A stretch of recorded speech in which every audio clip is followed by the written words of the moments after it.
Alright, and welcome back to the garden.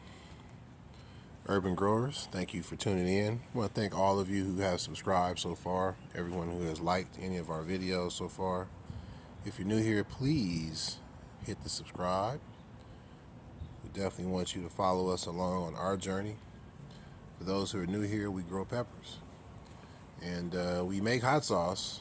At the moment, we're actually still reviewing more efficient ways to make our sauces, but we are continuing to grow peppers for additional reasons. We're going to be selling seeds. Seeds are actually available on our website right now for many of the peppers that we have grown. What you're looking at right now are many that we have grown from seed, including this Thai pepper right here. That's what these are, coming out looking very beautiful already. We grew this from a Thai pepper that we grew in the yard last season. These are just transplanted, looking great. Grew these in our greenhouse.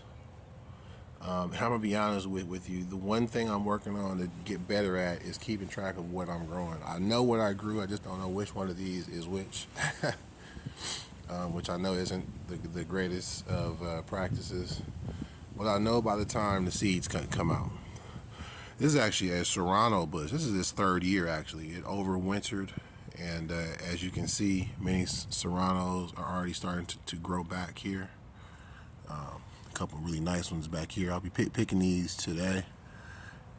Another thing we're working to improve on is our overwintering. I probably could have cut this bush a little lower, and it may have come back a little bit better, similar to this bush here, which I do believe is a habanero. It's in its second year. It overwintered.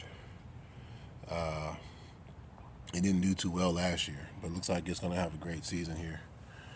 Okay, again, some more of our transplants that we just got into the ground a couple weeks ago.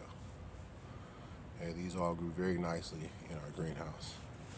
One of our red Scotch bonnets that also overwintered, and you can kind of see what I'm talking about, how I'm learning that I need to actually cut these a little lower, and that way more of the growth will come from the bottom. Feel free to leave any comments or tips for those who have been gardening longer than us. If you got any tips or ideas for us to be even better at what we're doing, we'd love to hear it. These two are new transplants, again, grown from seed. Grown from seed.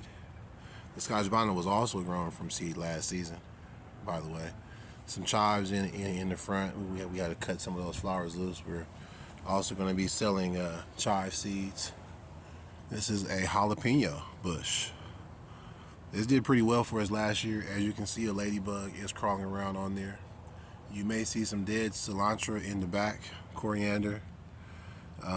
Throughout the yard, we definitely grow it. It brings in the ladybugs, brings in the bees too. The bees and the ladybugs and the hoverflies, which are all beneficial pests, beneficial bugs. They all came in as a result of the cilantro. So, again, just want to kind of show you some of the progress of what we have going here in our yard. And again, these are grown from seed. Some of the lower leaves here are some of the early leaves that, of course, have gotten a little beat up from the sun.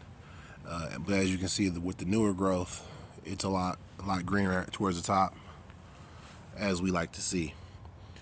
A couple buds are starting to grow in here. And again, I forgot exactly which two these are, but these two are the same. I did forget. We'll know soon as the buds start to appear. Over here, this is where, for those that follow us, our yellow ghost and our yellow reapers grew. These are both the result of a mix-up. We ordered actually yellow Scotch bonnets and instead got a yellow reaper and a yellow ghost. But we're fine with that because we have seeds for sale. Any of you that want to grow some yellow ghost peppers or some yellow reapers, we have seeds. And some of these plants that we have in the ground are yellow ghost and yellow reapers. We're just not going to know until the peppers start coming out. Over here also are more of the Scotch bonnets. Again, these overwintered from last season, and so all of this is kind of dying off. This is the result of the thing I'm not doing anymore, and that's planting too many plants together. Okay, this is another lesson I've been learning over time.